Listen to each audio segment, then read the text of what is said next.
L'an 2000 était passé, mais j'allais toujours visiter Madeleine. Devant son immeuble, boulevard de Clichy, se succédaient les autocars touristiques en quête de clichés parisiens. Un petit jet d'eau, une station de métro entourée de bistrots, Pigalle, chantait un refrain de la Libération. Un demi-siècle plus tard, le métro et le jet d'eau n'avaient pas changé, mais les théâtres du quartier s'étaient reconvertis en clubs techno et les bistrots en pipe show, censés donner aux étrangers l'impression que la frivolité régnait toujours sur la capitale française.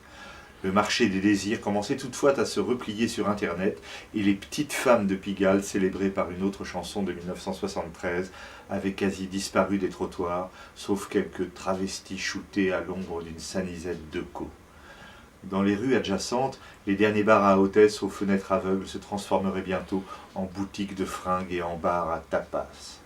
Quant à moi, je traversais le boulevard porté par un véritable enthousiasme, car je savais que dans un instant j'allais retrouver l'authentique et merveilleux parfum de ce quartier. Cet après-midi, chez Madeleine, je goûterai le sentiment de ne pas vivre seulement dans un bazar à touristes, un supermarché en toc, mais dans ce Paris rêvé où avait fleuri la bohème. Dans un instant, j'allais retrouver ce fil perdu parce que Madeleine n'était pas un livre poussiéreux, mais une personne bien vivante, dont la très longue aventure se poursuivait dans cet immeuble du 10 boulevard de Clichy. Elle venait tout juste d'avoir 100 ans et demeurait ici depuis 1925 au premier étage. Après avoir gravi quelques marches, je sonnai, un pas s'approchait, puis la porte s'ouvrait sur un sombre vestibule éclairé tout au fond par la lumière de la rue. Elle se tenait là, devant moi, dans le contre-jour, toute petite, un peu ronde, portant une robe noire serrée que j'aurais pu croire de deuil si Madeleine n'avait dressé vers moi son sourire amical et plein d'énergie, avant de m'inviter à la suivre vers le salon en plein soleil. Enfin, tandis que je m'asseyais dans un fauteuil à côté du piano, elle me demandait « Alors, du tertre ?» J'adorais cette façon de m'appeler par mon nom, qui n'était pas celle d'une maîtresse d'école, mais une habitude d'artiste remontant à cette époque où le chic ne consistait pas à énumérer les prénoms d'un air entendu, comme si on appartenait à une confrérie secrète.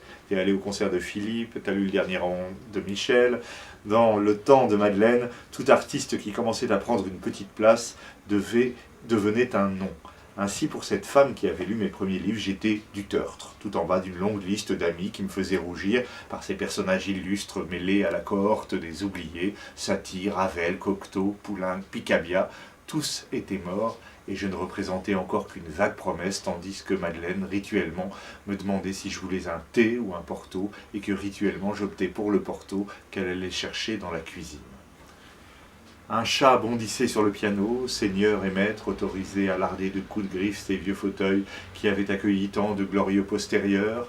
Rien d'ostentatoire sur les murs où il fallait soutenir l'attention avant de découvrir que ce joli dessin était une esquisse de Fernand Léger pour les décors de la création du monde en 1923 et que cette lettre était d'Igor Stravinsky. Madeleine l'avait connu à Paris, puis beaucoup fréquenté à Hollywood durant ses années d'exil.